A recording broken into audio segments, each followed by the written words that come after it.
And so it's a new state on the evolutionary track. So I'm more evolved than regular mortal humans.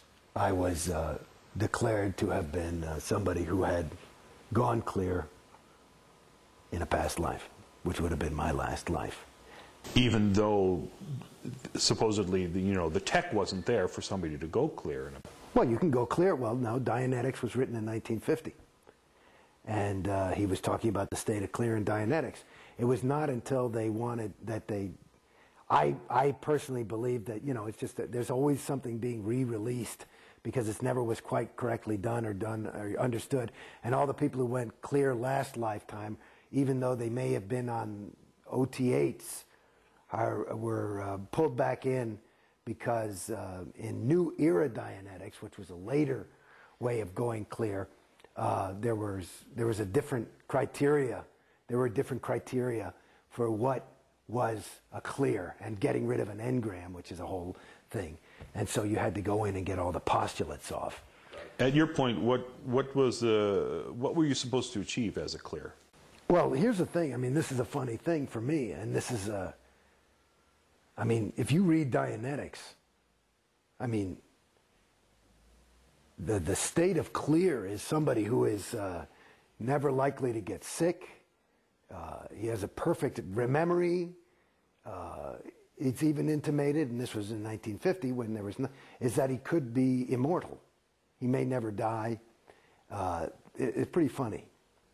And so that's what the state of clear is. They define it as no longer has his own reactive mind, which is a rigged game to get somebody to take OT levels, which is their real moneymaker. But the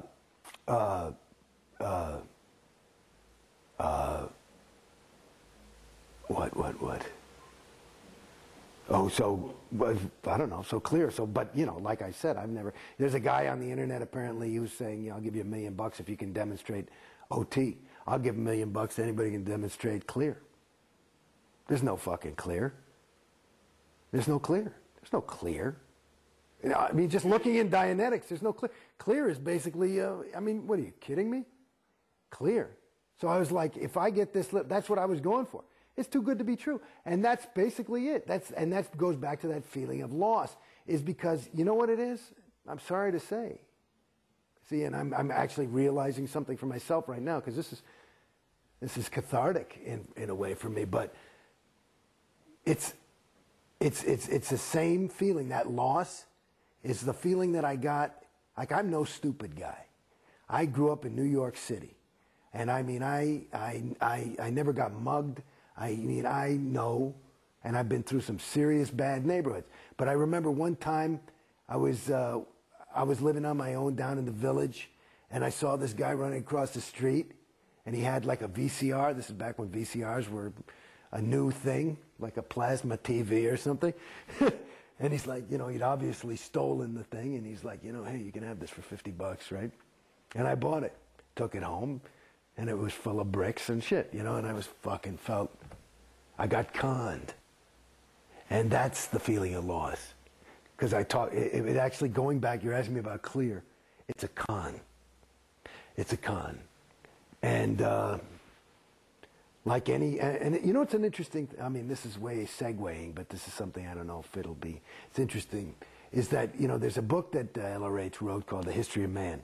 And he talks about a lot of these traps that can catch a thetan, which is something that has no matter any space, time, or location, but it can catch a thetan. But he's got interest and curiosity, right?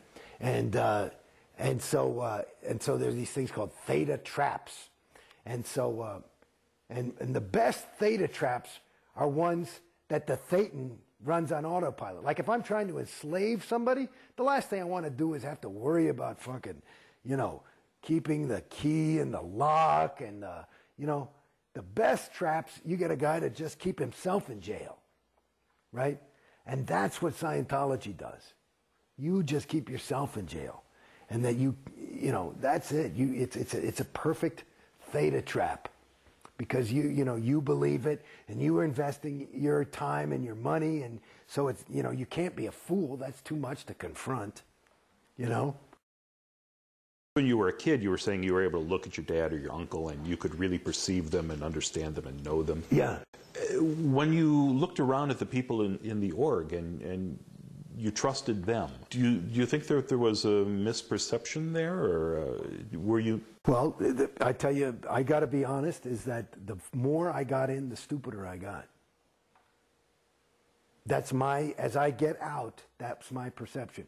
The less, Christ, you don't even ask questions.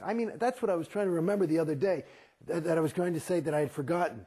Like this thing, I got into, they made me as commissioner of CCHR. I'm talking to Tori. And the CCHR is? Because Citizens Commission on Human Rights is a way to try and destroy psychiatry and psychology. And I was like, fine, I don't give a shit. And so, they put my name on their stationery, and fine, it got me out of an ethics cycle or something. So I say, okay. And, but I would go, and I always had questions, because I would, even L. Ron Hubbard, he would always call the psychs, and he would rail about them and how terrible they are, and they're the sole course of destruction. But he would never, I kept saying, his own technology says that's a generalization, the psychs. Who? Psychs on the whole track. That means all psychiatrists for billions of years in the history of theta. It's like, it's so general, and that would be that's a characteristic of a suppressive person, is one who speaks in generalities. And another one is a person who has overts, which are sins or crimes committed, is somebody who's, antagonistic or angry. And he seemed very antagonistic and angry about sex. So I was thinking he must have, overts on him, and he's speaking about them in generalities. But the thing about, I was thinking about that I went over to CCHR and got tours ad infinitum by the directors, this woman, Jan Eastgate, and I would ask questions, and she'd write me up in ethics chits and shit, and I said, fine, yeah, I got the question, I don't fucking know. But I would say, if you want me to represent Scientology's viewpoint, and you go to their museum, it's all the psychs are bad, the psychs are bad, this is a bad thing, and Hitler, and they're responsible for child pornography and rape, and it's all the psychs. And I say, okay, that's their viewpoint. I say, but if I'm going to get into a discussion, if you want to prepare me to be a spokesman for this shit, I got to know the other side. So, and I kept asking, can you give me the other side? And they won't give it to you. And every time I would push it, I'd be like, honey, there's no way to get into the argument. They're not, if it's all this is true, there wouldn't be anything. I got to know their viewpoint. How am I going to win the argument?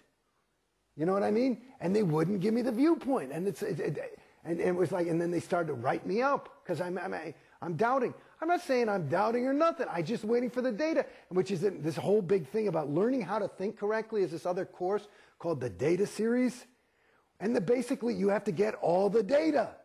They won't give you any fucking data on certain things. And especially about this. There's nothing written in all the tomes of Scientology about psychiatry. Nothing other than the psychs are responsible for all your sexual problems because they implanted you as a thetan 10 years ago. And I realized that on my research of OT10. Oh, well, then it must be true because LRH says it's so. It's really, you see how at a certain point you get conned. And I was saying, where's the fucking data? I'd say to everybody. And they'd show you, nobody's allowed to tell you anything. So they pull out a reference. They always pull out this fucking reference called pain and sex. And there's like, he's talking about pain and sex are these things that are really just dogging people and bothering them. And it's a really difficult thing that we're trying to help you with in Scientology.